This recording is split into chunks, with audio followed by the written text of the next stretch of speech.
Faraday I have not seen. Our far is called, Maurice. What are these so withered and so wild in their attire that look not like the inhabitants of the earth and yet are armed? Live you?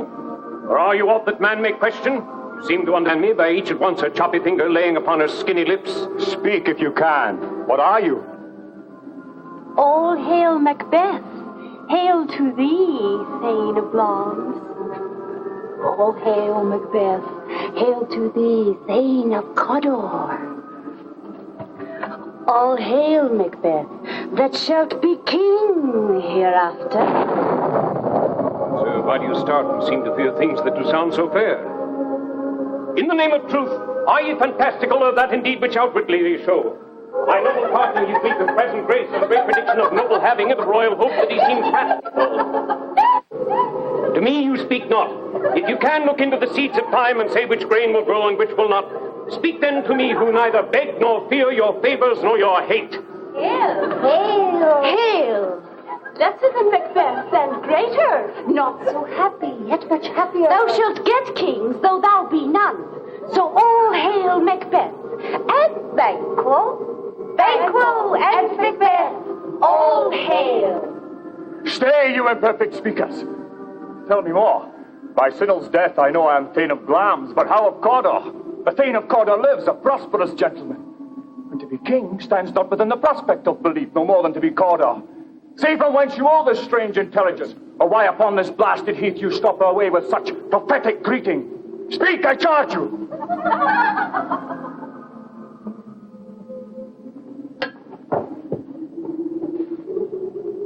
The earth hath bubbles as the water has. These are of them. Whither are they vanished? Into the air. And what seemed corporal melted as breath into the wind. Would they had stayed. Were such things here as we do speak about? Or have we eaten on the insane root that takes the reason prisoner? Your children shall be kings. You shall be king. And Thane of Cawdor too, went it not so? To the self-same tune and words. Hail! Who's here? The king hath happily received, Macbeth, the news of thy success. And when he reads thy personal venture in the rebels' fight, his wonders and his praises to contend, which should be thine or his. Silenced with that, in viewing of the rest of the self-same day, he finds thee in the stout Norwegian ranks, nothing afeard of what thyself didst make, strange images of death. As thick as tale came post with post, and every one did bear thy praises in his kingdom's great defence, and pour them down before him. We are sent to bring thee from our royal master thanks, only to herald thee into his sight, not pay thee. And as an earnest of a greater honour, he bade me from him call thee Thane of Cawdor. Which addition, hail most worthy Thane, for it is thine. What? Can the devil speak true? Well, Thane of Cawdor lives. Why do you dress me in borrowed robes? Who was the Thane lived yet, but under heavy judgment bears that life which he deserves to lose. Whether he was combined with those of Norway, or did line the rebel with hidden help and vantage, or that with both he laboured in his country's wrack, I know not. But treason's capital, confessed and proved, have overthrown him. Glamis and Thane of Cawdor. The greatest is behind. Thanks for your pains. Do you not hope your children shall be kings, when those that gave the Thane of Cawdor to me promise no less to them? That trusted home might yet enkindle you under the crown, besides the Thane of Cawdor. But 'tis strange, and oftentimes do win us to our harm. The instruments of darkness tell us truths, win us with honest trifles, to betray us in deepest consequence. Cousins, a word, I pray. Two truths are told as happy prologues to the swelling act of the imperial theme. I thank you, gentlemen.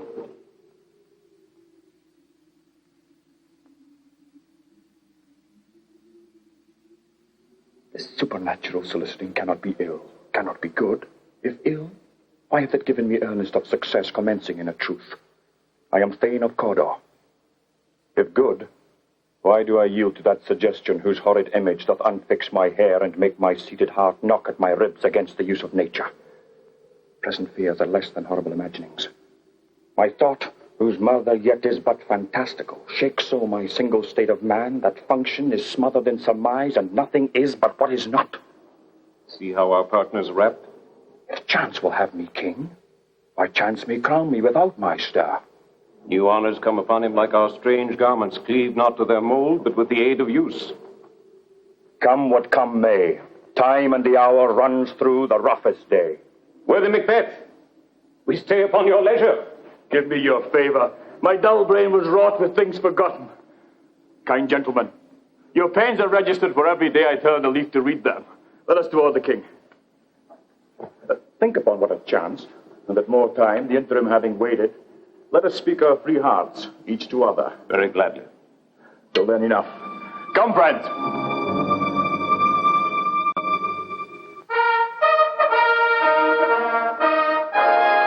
Is execution done on Cawdor?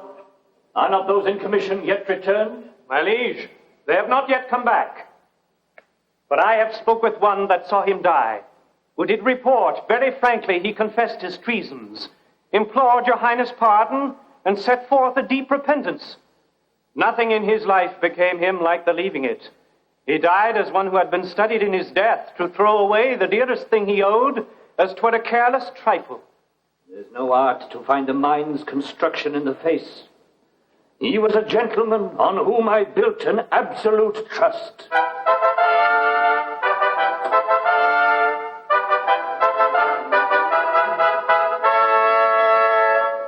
Oh, worthiest cousin, the sin of my ingratitude even now was heavy on me. Thou art so far before that swiftest wing of recompense is slow to overtake thee. Would thou hadst less deserved, at the proportion both of thanks and payment might have been mine. Only I have left to say, more is thy due than more than all can pay. The service and the loyalty I owe, and doing it pays itself. Your highness part is to receive our duties, and our duties are to your throne and state. Children and servants, which do but what they should by doing everything safe toward your love and honor. Welcome hither. I have begun to plant thee, and will labor to make thee full of growing. Noble Banquo, that hath no less deserved, and must be known no less to have done so, let me enfold thee and hold thee to my heart. There if I grow, the harvest is your own. My plenteous joys, wanton in fullness, seek to hide themselves in drops of sorrow. Sons, kinsmen, thanes, and you whose places are the nearest, know we will establish our estate upon our eldest, Malcolm, whom we name hereafter the Prince of Cumberland.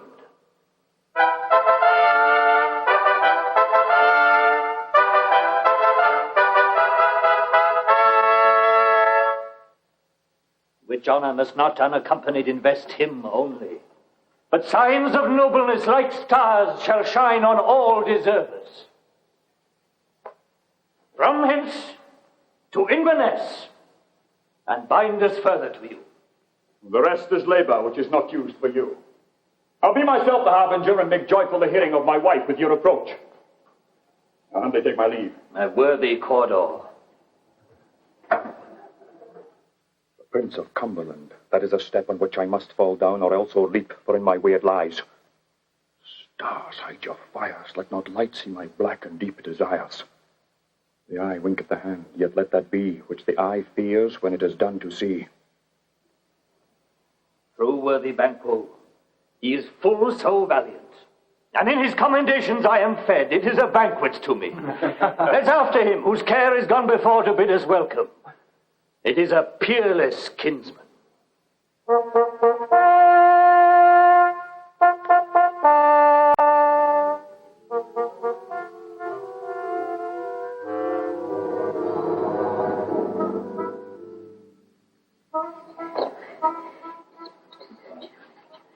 They met me in the day of success, and I have learned by the perfect's report they have more in them than mortal knowledge.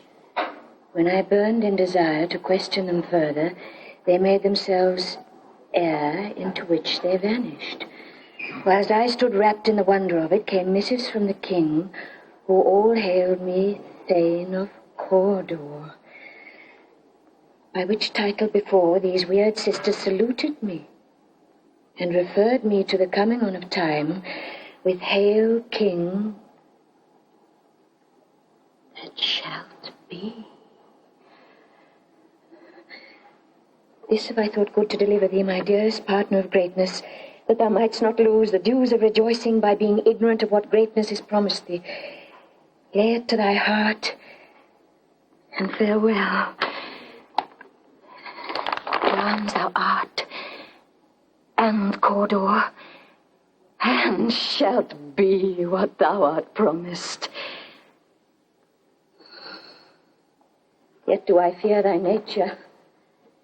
It is too full of the milk of human kindness to catch the nearest way.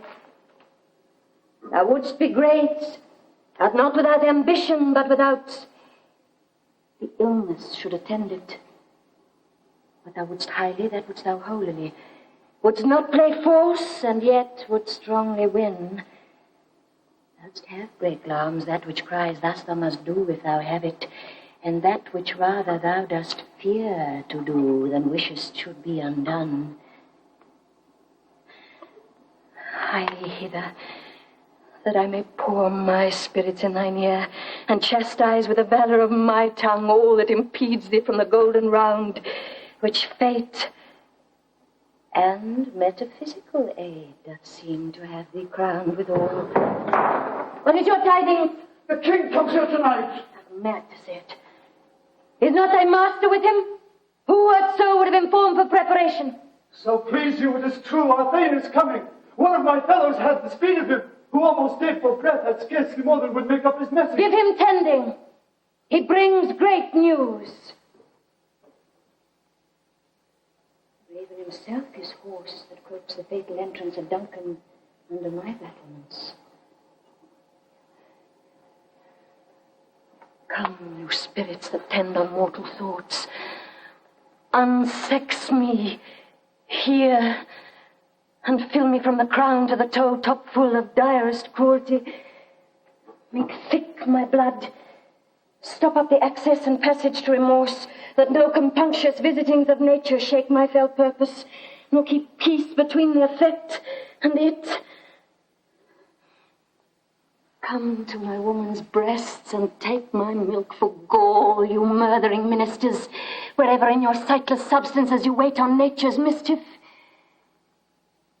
Come, thick night, and pour thee in the dunnest smoke of hell, that my keen knife see not the wound it makes, nor heaven peep through the blanket of the dark to cry, hold, hold.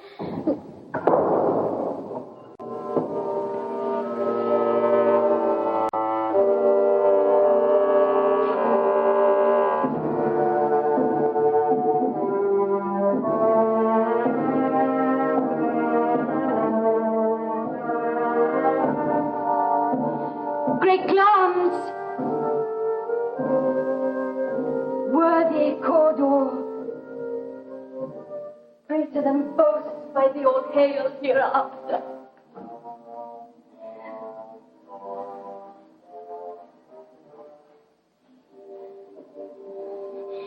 Thy letters have transported me beyond this ignorant present, and I feel now the future in the instant. My dearest love, Duncan comes here tonight. When goes hence? Tomorrow, as he purposes. Oh, never shall sun that morrow see.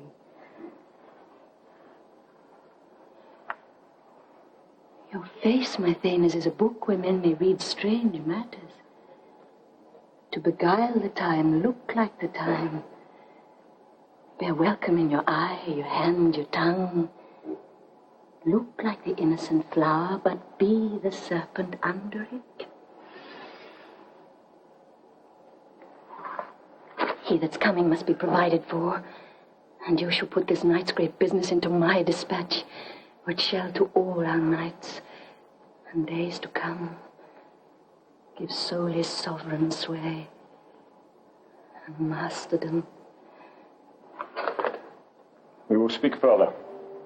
Only look up clear. To alter favor ever is to fear. Leave all the rest to me.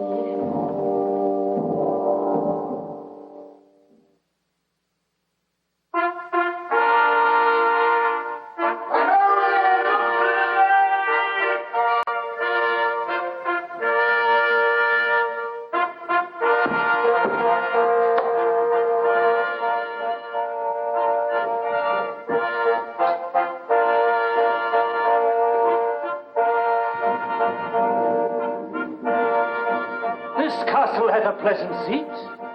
The air nimbly and sweetly recommends itself unto our gentle senses. This guest of summer, the temple-haunting martlet, does approve by this love mansionry that the heaven's breath smells wooingly here. No jutty frieze, buttress, nor coign of vantage, but this bird hath made his pendant bed and procreant cradle. Where they most breed and haunt, I have observed the air is delicate. See our honored hostess.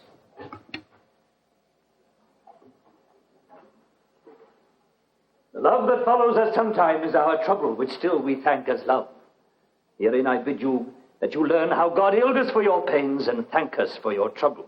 All our service at every point twice done and then done double were poor and single business to contend against those honors, deep and broad, wherewith your majesty loads our house.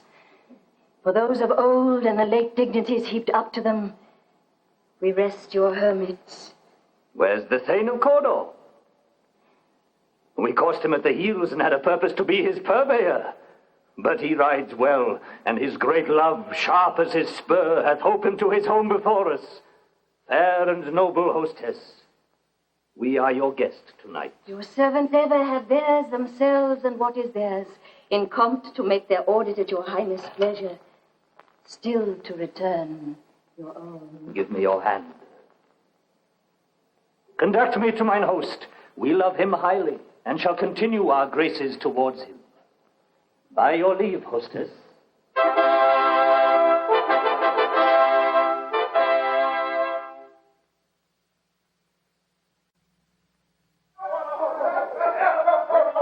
If it were done when 'tis done, then were well it were done quickly. If the assassination could trammel up the consequence and catch with his surcease success, that but this blow might be the be-all and the end-all. Here, but here, upon this bank and school of time, we jump the life to come. But in these cases we still have judgment here, that we but teach bloody instructions, which being taught return to plague the inventor. This even-handed justice commends the ingredients of our poisoned chalice to our own lips. He's here in double trust. First, as I am his kinsman and his subject, strong both against the deed, then as his host, who should against his murderer shut the door, not bear the knife myself. Besides, this Duncan hath borne his faculties so meek, hath been so clear in his great office, that his virtues will plead like angels, trumpet-tongued against the deep damnation of his taking off.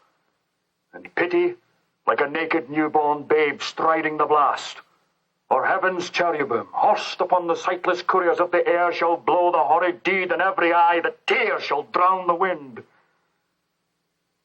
I have no spur to prick the size of my intent, but only vaulting ambition which o'erleaps itself and falls on the other. How now, what news? He's almost up. Why have you left the chamber? Have you asked for me? No, you're not, he has. We will proceed no further in this business.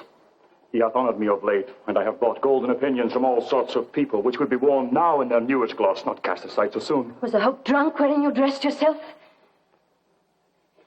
Had it slept since and wakes it now to look so green and pale at what it did so freely?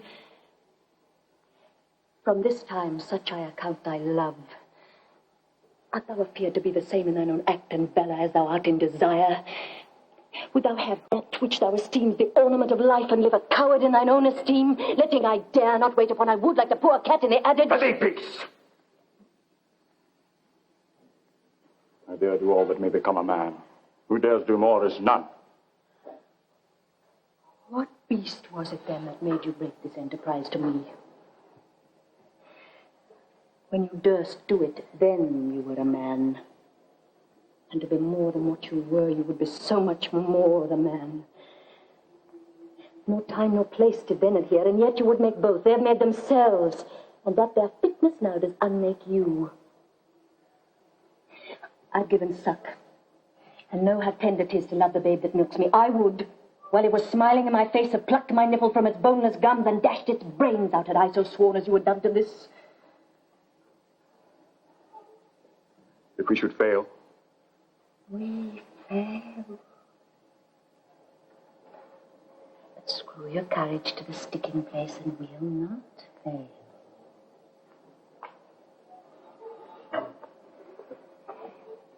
when Duncan is asleep. The whereto rather shall his hard day's journey soundly invite him. His 2 chamberlains will I with wine and wassail so convince that memory, the warder of the brain, shall be a fume, and the receipt of reason a limbeck only.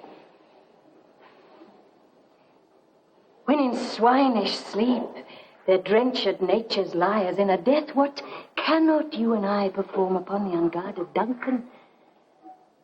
What not put upon his spongy officers, who shall bear the guilt of our great quell? Bring forth men, children only, for thy undaunted metal should compose nothing but males. Might not be received when we have marked with blood those sleepy 2 of his own chamber, use their very daggers that they have done it. Who dares receive it other? For we shall make our griefs and clamours roar upon his death. I am settled. Bend up each corporal agent to this terrible feat. Away and mock the time with fairish show. False heart must hide what the false face doth know.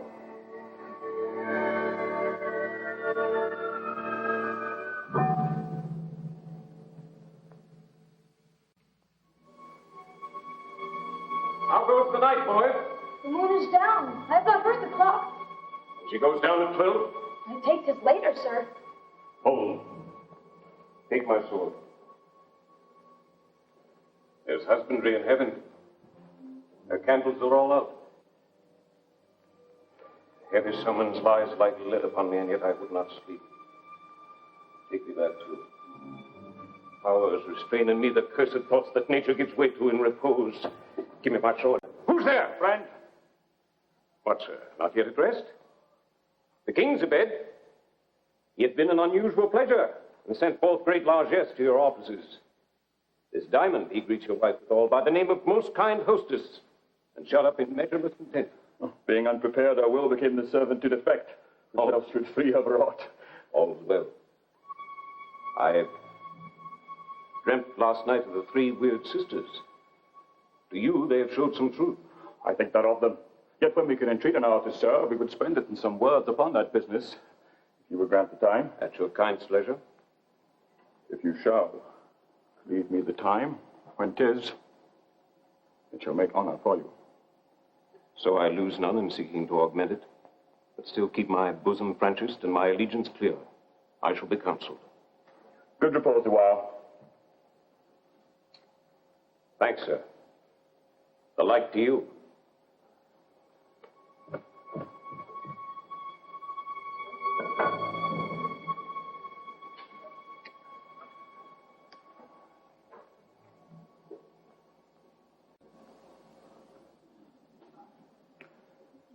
Go bid thy mistress she strike upon the bell when my drink is ready. Get thee to bed.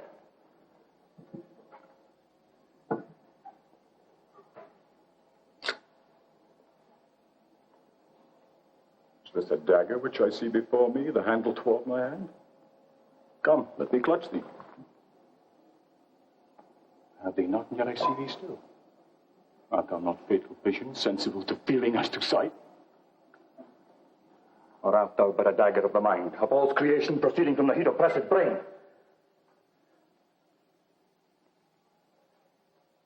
I see thee still, in form as palpable as this which now I draw. Thou marshallest me the way that I was going, and such an instrument I was to use. And mine eyes have been the fools of the other senses, or else worth all the rest.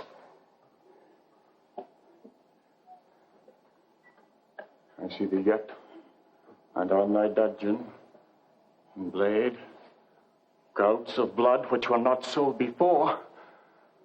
There's no such thing. It is the bloody business which informed us to mine eyes.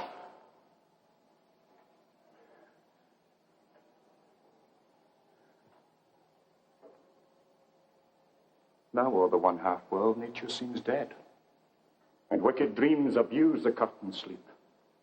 Witchcraft celebrates pale Hecate's offerings, and withered murder, alarmed by his sentinel, the wolf, whose howls his watch, and thus with his stealthy pace, with Tarquin's ravishing strides, towards his design moves like a ghost. Sure and firm, said not 3 steps which way they walk, Here thy very stones prate of my whereabouts. Oh, and take present horror from the time which now suits with it. Whilst I thread, he lives. Words the heat of deeds too cold breath gives. I go, and it is done. The bell invites me. Hear it not, Duncan, for it is a knell that summons thee to heaven or to hell.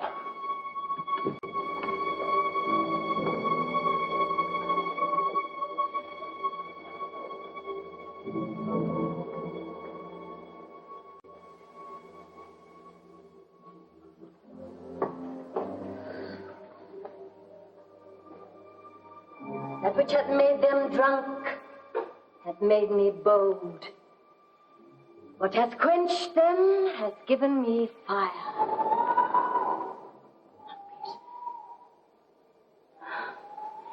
It was the owl that cried, the fatal bellman that gives the sternest good night. He is about it. The doors are open, and the surfeited grooms do mock their charge with snores. I have drugged their possets, that death and nature do contend about them, whether they live or die. Who's there? Alack, I'm afraid the waiting is not done. The attempt and not the deed confounds us. Hark! Leave the daggers ready, could not miss him. Had he not resembled my father as he slept, I'd have done it. My husband. I've done the deed. Didst thou not hear a noise? Oh, the owl scream and the crickets cry. Did not you speak? When? No. As I descended? Aye. Hark! Who lies in the second chamber? Donalbain. This is a sorry sight. Foolish thought to say a sorry sight. There was one that laughed in his sleep, and one cried murder that they did wake each other. I stood and heard them. But they did say their prayers and addressed them again to sleep. They're two lodged together. And one cried, God bless us. And amen the other. As they had seen me with these hangmen's hands listening their fear, I could not say amen when they did say God bless us. Consider it not so deeply. But wherefore could not I pronounce amen? I had most need of blessing. And amen stuck in my throat. The deed must not be thought after these ways, so it'll make us mad. And methought I heard a voice cry, sleep no more. Macbeth does murder sleep, the innocent sleep. Sleep that knits up the ravelled sleeve of care. The death of each day's life. Sore labour's bath, balm of hurt minds. Great nature's second course. Chief nourisher in life's feast. What do you mean? Still it cried, sleep no more to all the house. Glamis hath murdered sleep, and therefore Corda shall sleep no more. Macbeth shall sleep no more. Who was it that thus cried? Why, worthy Thane, you do unbend your noble strength to think so brain-sickly of things. Go, get some water and wash this filthy witness from your hands. Why did you bring these daggers from the place? They must lie there. Go, carry them and smear the sleepy grooms with blood. I'll go no more. I'm afraid to think what I have done. Look on again, I dare not. For my purpose, give me the daggers. The sleeping and the dead are but as pictures. It is the eye of childhood that fear the painted devil. If he do bleed, I'll gild the faces of the grooms withal, for it must seem there. Why is that knocking? How is it with me when every noise appalls me? What hands have we here? They pluck out mine eyes. Will all great Neptune's ocean wash this blood free from my hands? No. This my hand will rather the multitudinous seas incarnadine, making the green one red. My hands are of your color, but ashamed to wear a heart so white. Here, knocking at the south entry. Retire we to our chamber. A little water clears us of this deed. How easy is it then? Your constancy has left you unattended. Knocking. Put on your nightgown, lest occasion call us and show us to be watchers. Be not lost so poorly in your thoughts. To know my deed.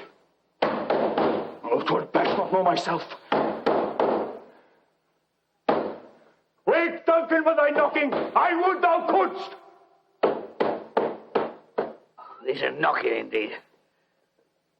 If a man were porter of Hellgate, he'd have old turning the key.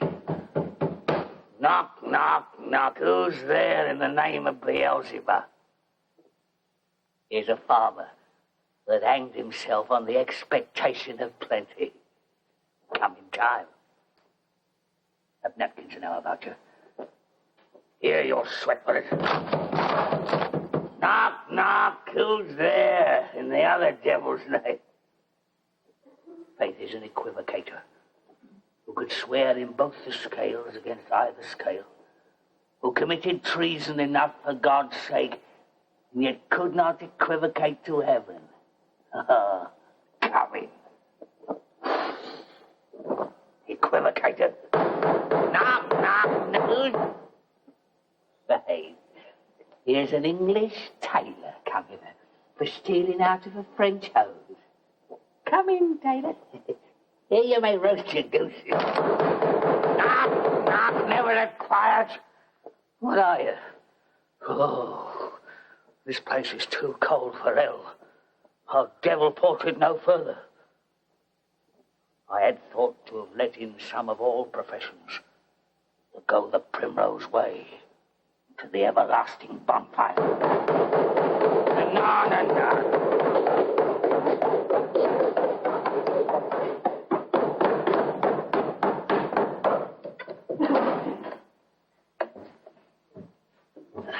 A prayer, sir. Remember the porter. Was it so late, friend, ere you went to bed that you do lie so late? Why, sir, we were carousing till the second cock. Yes. Is thy master stirring? You are knocking at the wake-up. Here he comes. Good morning, noble sir. Good morning. Is the king stirring, worthy thane? Not yet. He did command me to call timely on him. I have almost slipped the hour. I'll bring you to him. I know this is a joyful trouble to you, but yet 'tis one. The labour we delight in physics pain. This is his door. I'll make so bold to call, for 'tis my limited service. Goes the king hence today? He does. He did appoint so. The night has been unruly. Where we lay, our chimneys were blown down, and as they say, lamentings heard in the air. Strange screams of death and prophesying with accents terrible, of dire combustion and confused events new hatched to the woeful time. The obscure bird clamoured the livelong night. Some say the earth was feverish and did shake. 'Twas a rough night. Yeah, my young remembrance cannot parallel a fellow to it. Horror!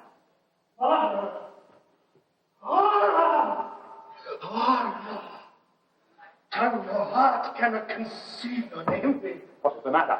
The matter? Confusion now hath made his masterpiece.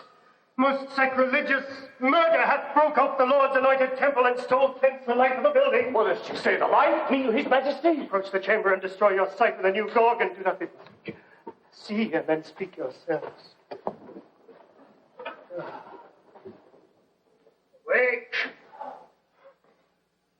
Awake! Bring me a ladder, man! Murder and treason! Banquo and Donalbain, mount, come awake! Shake off this downy sleep, this counterfeit, and look on death itself! Up! Up and see the great doom's image! Now come, Banquo, and from your grave rise up and look like Christ to countenance this horror! Ring the bell!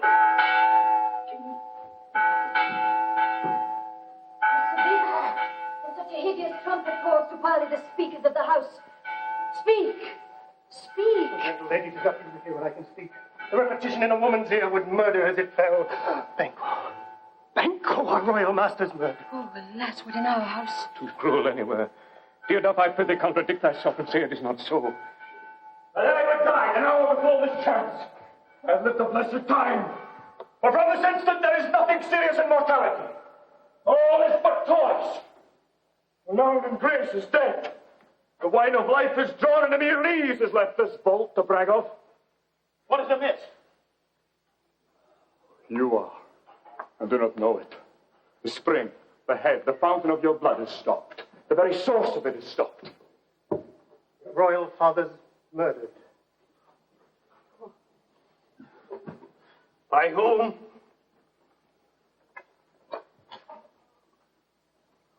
Those of his chamber, as it seemed, done it.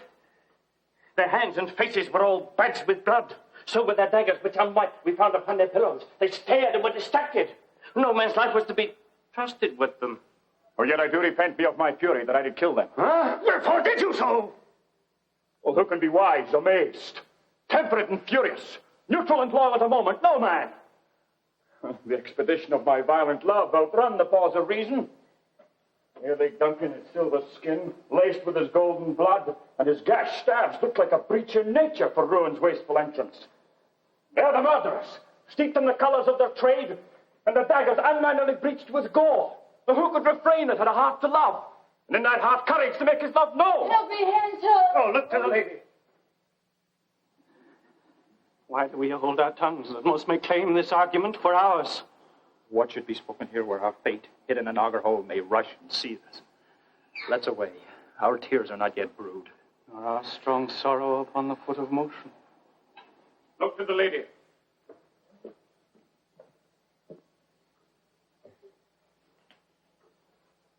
When we have our naked frailties hid that suffer in exposure, let us meet and question this most bloody piece of work to know it further. Fears and scruples shake us. In the great hand of God I stand, and thence against the undivulged pretense I fight of treasonous malice. And so do I. And so all. Let us briefly put on manly readiness and meet together in the hall. Do so. Consent. Well.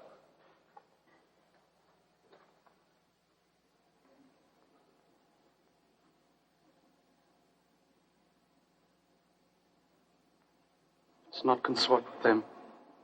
What will you do? Show an unfelt sorrow as the office which a false man does easy. I'll to England. To Ireland, I. Our separated fortune shall keep us both the safer. Where we are, there's daggers and men's smiles. The near in blood, the nearer bloody. This murderous shaft that shot hath not yet lighted, and our safest way is to avoid the aim. Therefore to horse, and let's not be dainty of leave-taking, but shift away. There's warrant in that theft which steals itself when there's no mercy left.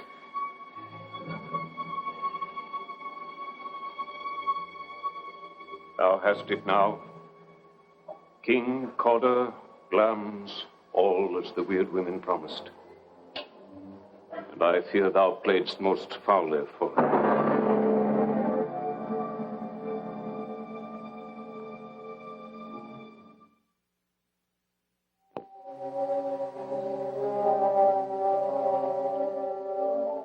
To be thus is nothing, but to be safely thus. Our fears in Banquo stick deep, and in his royalty of nature reigns that which would be feared. 'Tis much he dares, and into the dauntless temper of his mind he hath a wisdom that doth guide his valor to act in safety. There is none but he whose being I do fear, and under him my genius is rebuked, as it is said Mark Antony's was by Caesar. He chid the sisters when first they put the name of king upon me, and bade them speak to him. Then prophet-like they hailed him father to a line of kings. Upon my head they placed a fruitless crown, and put a barren scepter in my gripe, thence to be wrenched with an unlineal hand, no son of mine succeeding. If it be so, for Banquo's issue have I piled my mind. For them the gracious Duncan have I murdered, and put rancours in the vessel of my peace, only for them, to make them kings. The seeds of Banquo kings? Rather than so, come fate into the list, and champion me to the utterance.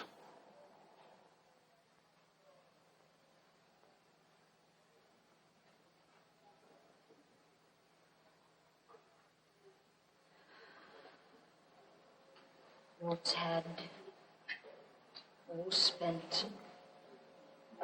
Where our desire is got without content, 'tis safer to be that which we destroy than by destruction dwell in doubtful joy. And now, my lord, why do you keep alone? Of sorriest fancies your companions making, using those thoughts which should indeed have died with them they think on. Things without all remedy should be without regard. What's done is done. They have scotched the snake, not killed it.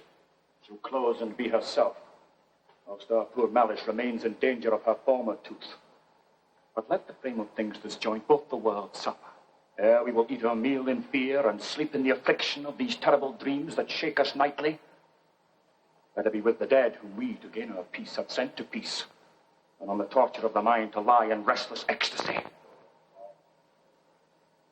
Duncan is in his grave. After life's fitful fever, he sleeps well. Treason has done his worst. Nor steel, nor poison, malice domestic, foreign levy, nothing can touch him further. Gentle, my lord. Sleek o'er your rugged looks. Be bright and jovial among your guests tonight. So shall I, love. And so I pray be you. Let your remembrance apply to Banquo. Present him eminence both with eye and tongue. And saith the while that we must lave our honours in these flattering streams and make our faces visors to our hearts, disguising what they are. You must leave this. Oh, full of scorpions is my mind, dear wife. Thou knowest that Banquo and his Fleance lives. But in them nature's copy is not eternal. Others comfort yet. They are assailable. And be thou jocund. Ere the bat hath flown his cloistered flight, ere to black Hecate summons the sharp-born beetle with his drowsy hums, hath rung night's yawning peal, there shall be done a deed of dreadful note. What's to be done? Be innocent of the knowledge, dearest Chuck, till thou applaud the deed. Come, sealing night, scarf up the tender eye of pitiful day, and with thy bloody and invisible hand, cancel and tear to pieces this great bond which keeps me pale. Light thickens. The crow makes wing to the rooky wood. Good things of day begin to droop and drowse, whiles night's black agents to their praise do rouse.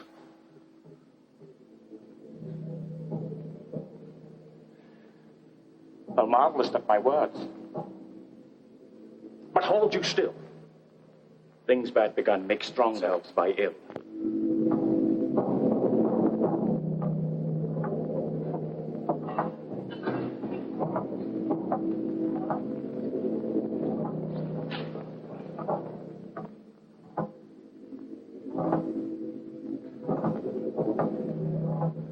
But who did bid thee join with us? Macbeth. He needs not our mistrust, since he delivers our offices and what we have to do to the direction just. Then stand with us. The west yet glimmers with some streaks of day. Now spurs the later traveller apace to gain the timely inn, and near approaches the subject of our watch. Hark! I hear horses. Give us some light here, ho! Then 'tis he.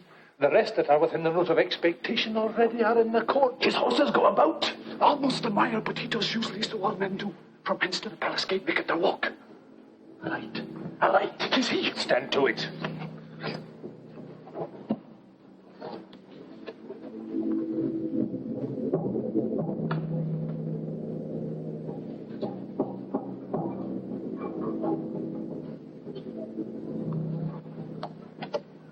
Will be rain tonight. Let it come down! Treachery! Fly, good Fleance! Fly! Fly! Fly, thou mayst revenge!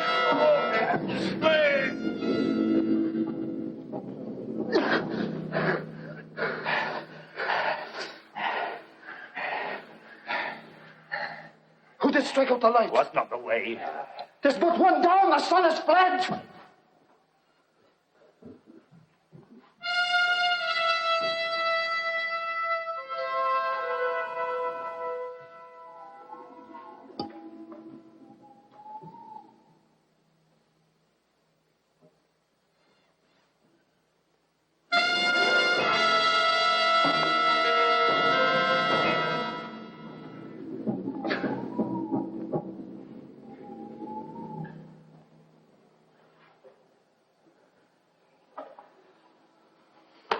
We have lost the best half of our affair. Well, let's away and say how much is done.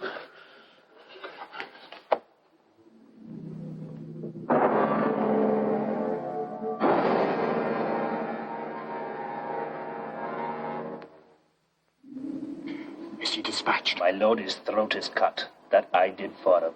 Thou art the best of the cutthroats. Yet good is he that did the like for Fleance. If thou didst it, thou art the non-parry. Most royal sir, Fleance is escaped. Then comes my fit again. Had else been perfect. All as a marble, rounded as a rock, as broad and general as a casing air. But now I am cabined, cribbed, confined, bound into saucy doubts and fears. But Banquo safe. Aye, my good lord. Safe in a ditch he bides, with 20 trenched gashes on his head. The least a death to nature. Thanks for that. There the grown serpent lies. The worm that's fled hath nature that in time will venom breed. No teeth for the present. Get thee gone. We'll hear ourselves again tomorrow. Do not give the cheer. The feast is sold, it is not often vouched while 'tis a-making. 'Tis given with welcome. To feed were best at home. From thence the source to meet is ceremony. Meeting were bare without it. Sweet remembrance, sir.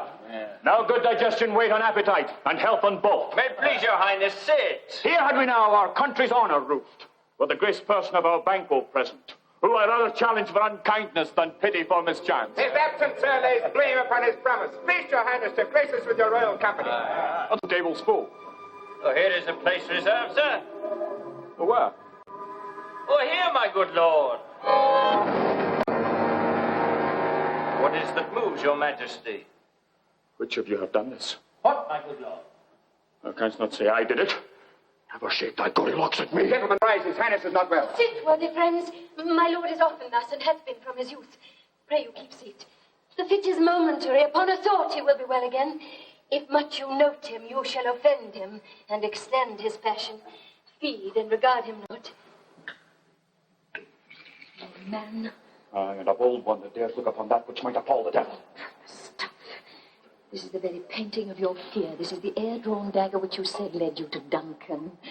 Oh, these flaws and starts. Impostors to truth here would well become a woman's story at a winter's fire, authorized by a grand dame. Why, for shame, why do you make such faces when all done you look but on a stool? Prithee, see there. Behold, look low, how say you? Why? What care I if thou canst nod? Speak too. If charnel houses under graves must send those that we bury back, our monuments shall be the mouths of kites. Quite a man in folly. I stand here, I saw him. By for shame. It seemed that when the brains were out, the man would die, and there an end. But now, he rise again, with 20 mortal murders on their crowns, and push us from our stools. This is more strange than such a murder is. My worthy lord, your noble friends do lack you. Do forget. Do not use of me, my most worthy friends. I have a strange infirmity which is nothing to those that know me.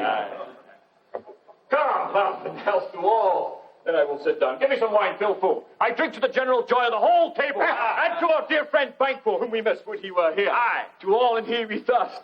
And all to all. My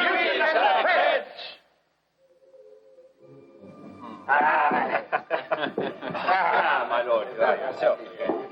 And good sight! Thy bones are marrowless, thy blood is cold. Thou hast no speculation in those eyes which thou dost glare with. Think of this, good Fleance, but it's a thing of custom. 'Tis no other. Only it spoils the pleasure of the time. What man dares I dare? Approach thou like the rugged Russian bear, the armed rhinoceros, or the Hyrcan tiger. Take any shape but that, my firm nerve shall never tremble. Or be alive again, and dare me to the desert with thy sword. If trembling I inhabit then, protest me the baby of a girl. Intolerable shadow, open your ugly head!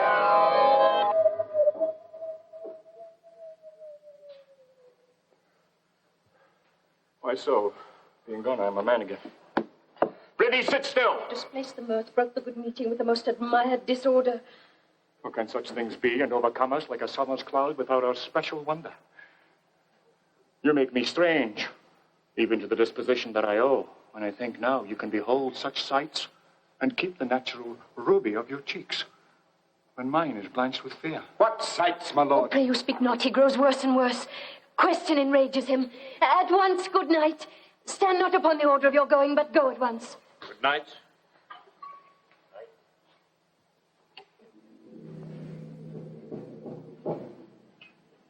Health attend His Majesty. A kind good night to all.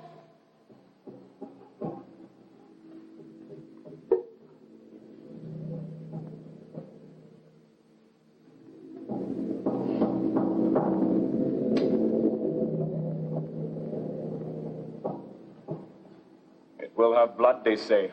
Blood will have blood. Stones have been known to move, and trees to speak. Augurs and understood relations have, by maggot pies and rooks and chuffs, brought forth the secretest man of blood. What is the night? Almost at odds with morning. Which is which? How sayest you that Macduff denies his person at our great bidding? Did you send to him, sir? I hear it by the way, but I will send. There's not a one of them, but in his house I keep a servant feed. I will tomorrow, and betimes I will to the weird sisters. More shall they speak. For now I am bent to know by the worst means the worst. For mine own good all causes shall give way.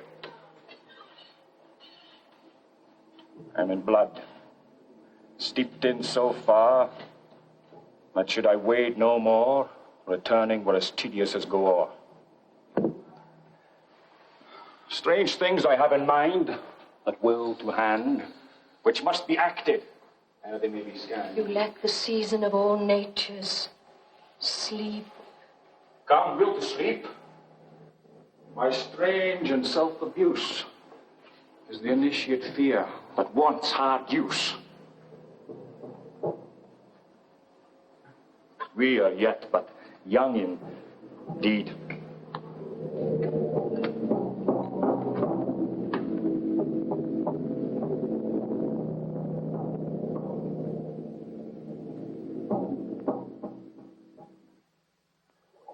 Double, double, toil and trouble, fire burn and cauldron bubble. By the pricking of my thumbs, something wicked this way comes. Open locks, whoever knocks.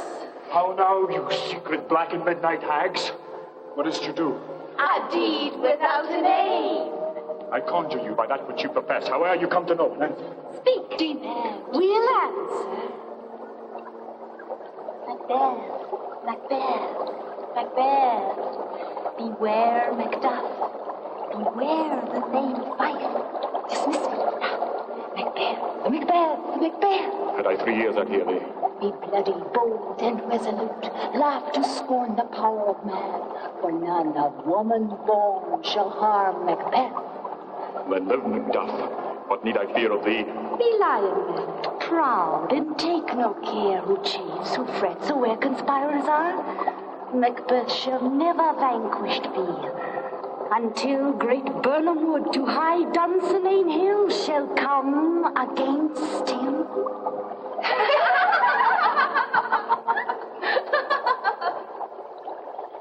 Where are they? Gone?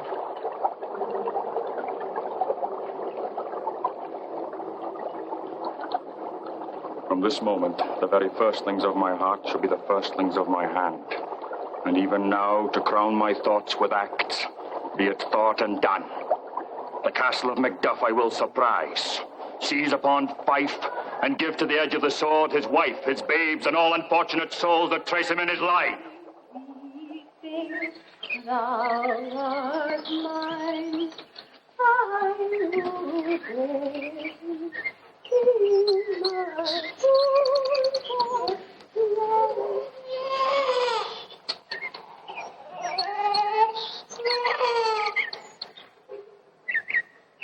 Sarah, your father's dead. What will you do now? How will you live? As birds do, Mother. What, with worms and flies? With what I get, I mean, and so do they. Poor bird. Thou'st never fear the net nor line, the pitfall nor the gin. Why should I, Mother? Poor birds, they are not set for. My father's not dead for all your sake. Yes, he is dead. And how wilt thou do for a father? Nay, how wilt thou do for a husband? Why, I can buy me 20 at any market. Then you'll buy him to sell again. Thou speakst with all thy wit, and yet your faith with wit enough for thee. Was my father a traitor, Mother? Aye, that he was. What is a traitor? Why, one that swears and lies. And be all traitors that do so? Everyone that does so is a traitor and must be hanged. And must they all be hanged that swear and lie? Everyone. Who must hang them? Why, the honest men. Then the swearers and liars are fools. For there are swearers and liars enow to beat the honest men and hang up them. Now God help thee, poor monkey. But how wilt thou do, Father? If he were dead, you would weep for him. If you would not, it were a good sign that I should quickly have a new father. Poor prattler, how thou talkst. Lady, I am not to you known, though in your state of honor I am perfect.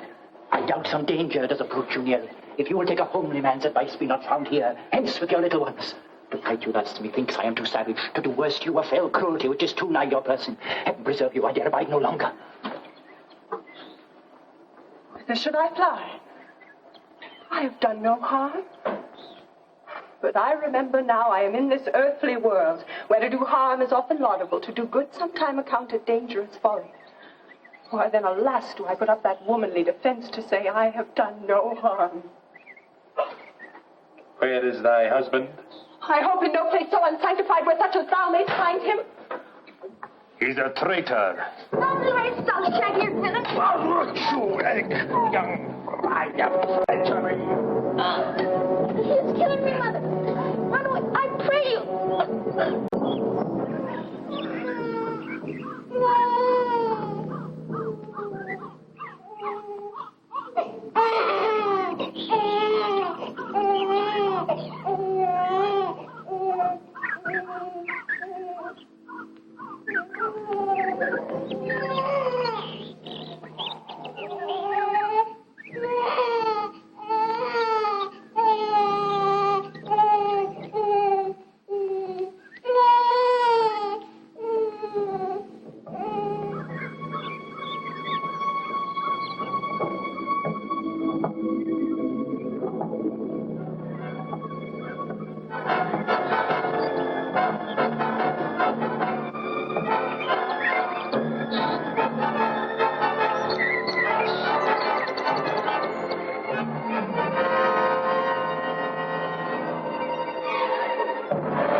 I shall crave your pardon. My first false speaking was this upon myself. What I am truly is thine and my poor country's to command. Whither indeed, before thy here approach, old seaward with 10,000 warlike men, already at the point we're setting forth. Now we'll together, and our chance of goodness be like our warranted quarrel. Why are you silent? Such welcome and unwelcome things at once. 'Tis hard to reconcile. What ho! Who comes here? A countryman, but yet I know him not. My ever gentle cousin, welcome hither. I know him now. Good God, but time's removed the means that makes us strangers. Sir, amen. Stand Scotland as it did. Alas, poor country, almost afraid to know itself. Cannot be called our mother, but our grave. Where nothing but who knows nothing was once seen to smile. The sighs and groans and shrieks that rent the air are made not marked. Their violent sorrow seems a modern ecstasy. The dead man's knell is there scarce asked for who. And good men's lives expire before the flowers in their caps, dying or ere they sicken. Oh, relation, too nice, and yet too true. What's the newest grief? That of an hour's age doth hiss the speaker. Each minute teems a new one. Here. How does my wife? Why, well. And all my children? Well, too. The tyrant hath not battered at their peace. No. They were well at peace when I did leave them. Well, be not a niggard of your speech. How goest? When I came hither to transport the tidings which I had heavily borne, there ran a rumor of many worthy fellows that were out, which was to my mind witness the rather for that I saw the tyrant's tower afoot. Now is the time of truth. Your eye in Scotland would create soldiers, make our women fight to doff their dire distresses. Be it their comfort, we are coming thither. Gracious England hath lent us good seaward and 10,000 men. An older and better soldier none that Christendom gives out. Would I could answer this comfort with a like. But I have words that should be howled out in the desert air where hearing should not latch them. Well, what concern they? The general cause? Is it a fee grief due to some single breast? No mind that's honest, but in it bears some woe, though the main part pertains to you alone. If it be mine, keep it not from me. Quickly, let me have it. Let not your ears despise my tongue forever, which shall possess them with the heaviest sound that ever yet they heard. I guess at it. Your castle is surprised, your wife and babes savagely slaughtered. To relate the manner whereon the bodies of these murdered deer, to add the death of you. Heavens!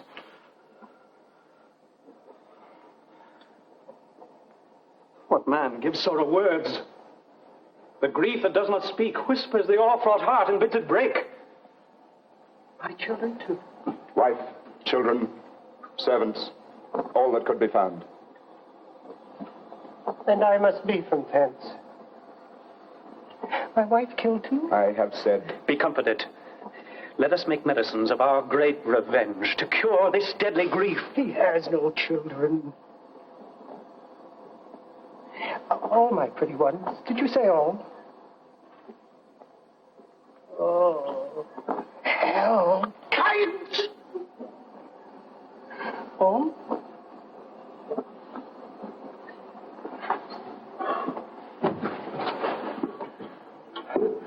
But all my pretty chickens in their dam at one fell swoop. Dispute it like a man. I shall do so. But I must also feel it as a man.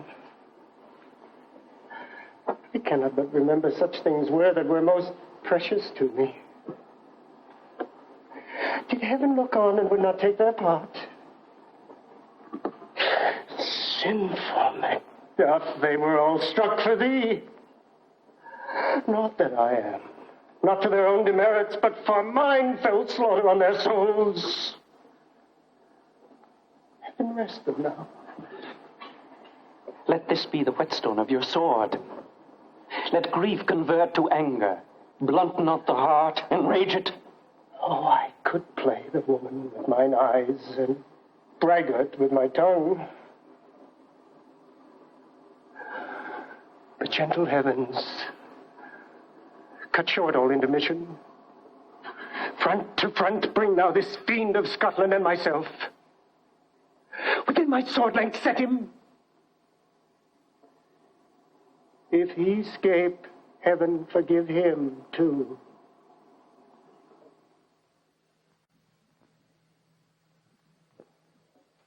I have 2 nights watched with you, but could perceive no truth in your report.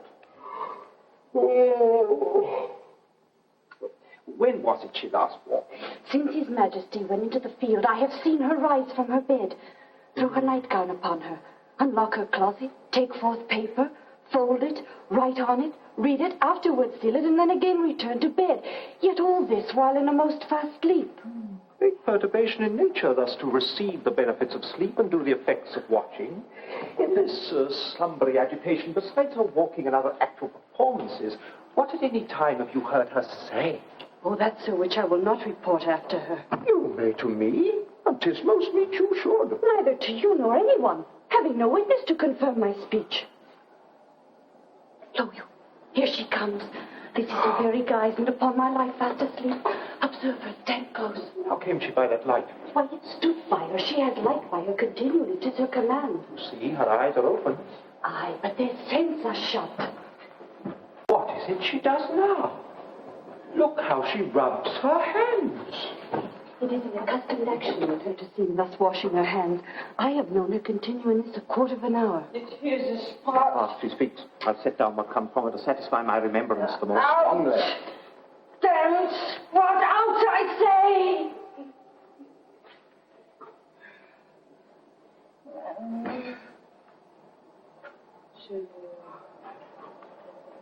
Then 'tis time to do it. Hell is murky. My Lord Fire, soldier in the field, what need we fear? Who knows it when none can call our power to account? Here, Yet who would have thought the old man to have so much blood in him? You mark that?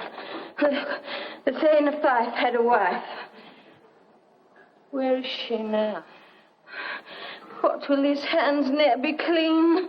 No more of that, my lord, no more of that, your marrow, with this starting. Go to, you have known what you should not. And she has spoke what she should not, I'm sure of that.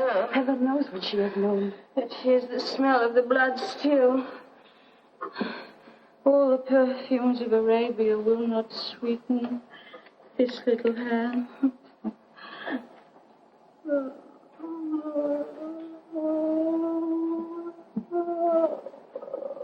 What a size there. The heart is sorely charged. I would not have such a heart in my bosom for the dignity of the whole body. Well. Oh, pray God it be so. This disease is beyond my practice. I have known those who walk in their sleep who have died holily in their beds. Wash your hands. Put on your nightgown. Look not so pale. I tell you yet again, Banquo is buried. He cannot come out on his grave. Even so. To bed. To bed. He's knocking at the gate. Come. Come. What's done cannot be undone. To bed. To bed. Will she now go to bed? Directly. Strange whisperings are abroad. Unnatural deeds do breed unnatural troubles. Infected minds to their death pillows will discharge their secrets. More needs she the divine than the physician. God forgive us all. Look after her. Remove from her the means of all annoyance and still keep eyes upon her. So good night. My mind, she's mated and amazed my sight. I think, but dare not speak. Good night, good doctor. Bring me no more, of course, let them fly all. Oh, born of words and words of Donalbain I cannot take with fear. What's the boy Malcolm? Was he not born of woman?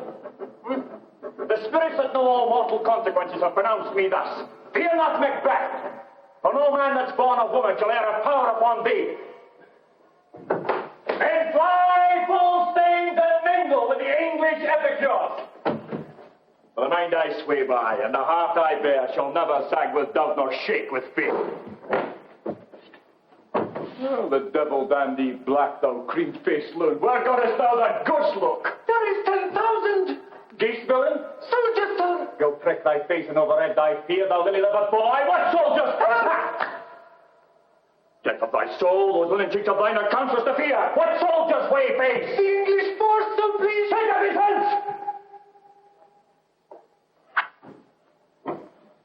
Satan, I'm sick at heart when I behold. Satan, I say! This push will cheer me ever, or deceit me now. I've lived long enough. My way of life has fallen into the sere, the yellow leaf. And that which should accompany old age as honor, love, obedience, troops of friends, I must not look to have. But in their stead, curses, not loud, but deep. Mouth honor, breath, which the poor heart would fain deny, and dare not. Satan! What is your gracious pleasure? Now, what news more? All is confirmed, my lord, which was reported. Well, I'll fight! Though from my bones my flesh be hacked. Give me my armor. 'Tis not needed yet. I'll put it on. Here, send out more horses. Stir the country around. Hang those that talk of fear. Get me my armor. How does your patient, doctor? Not so sick, my lord, as she is troubled with thick-coming fancies that keep her from her rest. Cure her of that. Canst thou not minister to a mind diseased? Pluck from the memory a rooted sorrow?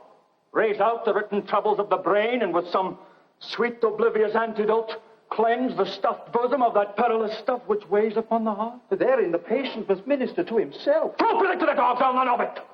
Come put on mine armor. Give me my stuff. Bid and send out. Doctor, the fiends fly from me. Oh, come, sir, dispatch.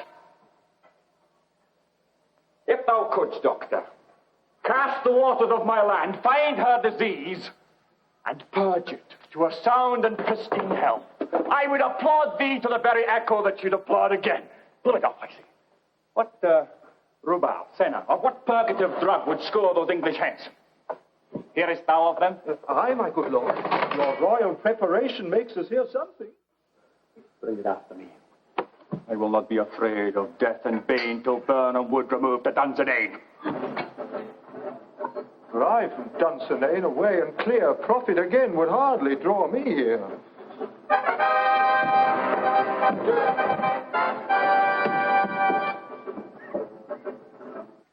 Hang out those banners on the output walls! The cry is still they come! Our castle's strength will laugh the siege to scorn! Here let them lie till famine and age you eat them up! Were they not fought for those that should be ours, we might have met them there from beard to beard and beat them backward home. What was that noise? It is the cry of women, my good lord. I've almost forgot the taste of fears. Time has been, my senses would have cooled to hear a night's shriek. My fell of hair would, at a dismal treatise, rouse and stir as life won't. I've supped full with horrors. Lion is familiar to my slaughterous thoughts, cannot once stop me. Hey! Wherefore was that cry? The Queen, my lord, is dead.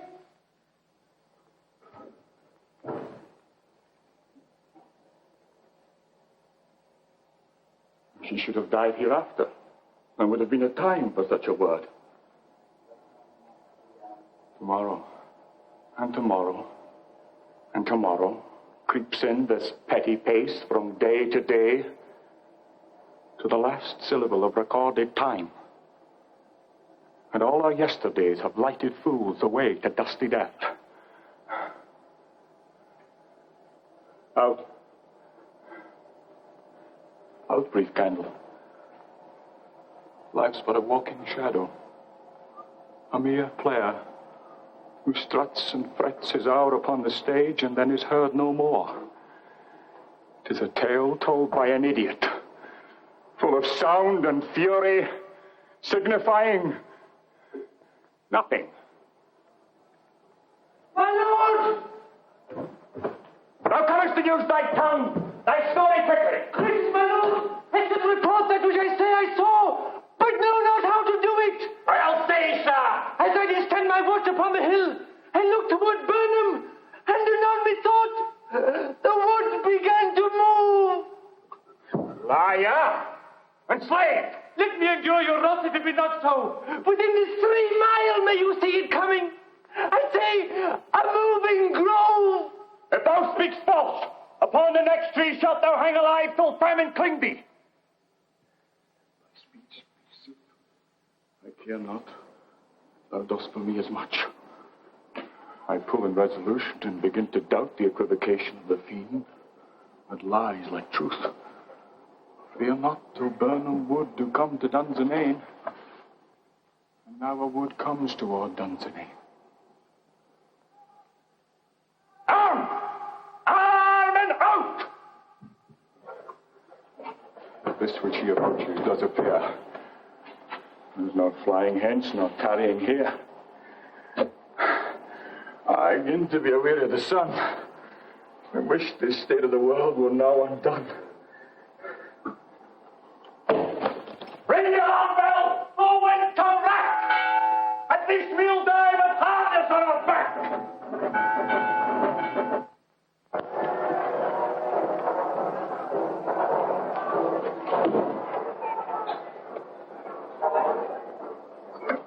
Why should I play the Roman fool and die on mine own sword? Whiles I see lives, the gashes do better upon them. Turn, hellhound! Turn! Of all men else I have avoided thee. Get thee back! My soul is too much charged with blood of thine already. I have no words. My voice is in my sword, thou bloodier villain than turns can give thee up.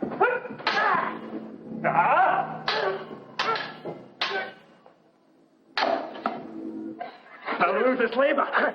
Easy, minister, the intention there with thy keen sword and thrusters make me bleed. My fall I blade on vulnerable crests, I bear a charmed life, which must not yield to one a woman born.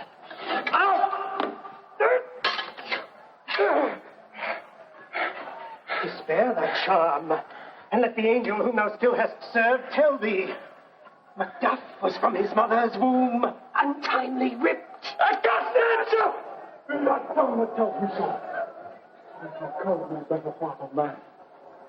And be these juggling fiends no more believed, that palter with us in the double sense, that keep the word of promise to our ear, and break it to our hope. I'll not fight with thee. Yield thee, coward, and live to be the show and gaze of the time. We'll have thee as our rarer monsters are, painted upon a pole and underwrit. Here may you see the tyrant. I will not yield! To kiss the ground before young Malcolm's feet, and to be baited with the rabble's cast. Would you come to Dunsinane, and thou oppose being of no woman born. Yet will I try the last, and damn be him that first cried, holy out!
So thou art. Behold where lies the usurper's cursed head. The time is free. I see thee compassed with thy kingdom's pearl, who speak my salutation in their minds, whose voices I desire aloud with mine. Hail, King of Scotland! Hail, King of Scotland! We shall not spend a large expense of time before we reckon with your several loves, and make us even with you. My thanes and kinsmen, henceforth be earls, the first that ever Scotland in such honour named. What's more to do, which would be planted newly with the time, as calling home our exiled friends abroad, that fled the snares of watchful tyranny, producing forth the cruel ministers of this dead butcher and this fiend-like queen, who, as 'tis thought, with self and violent hands took off her life. This, and what needful else calls upon us, by the grace of grace we shall perform in measure, time, and place. So thanks to you all at once, and to each one whom we invite to see us crowned at Scone.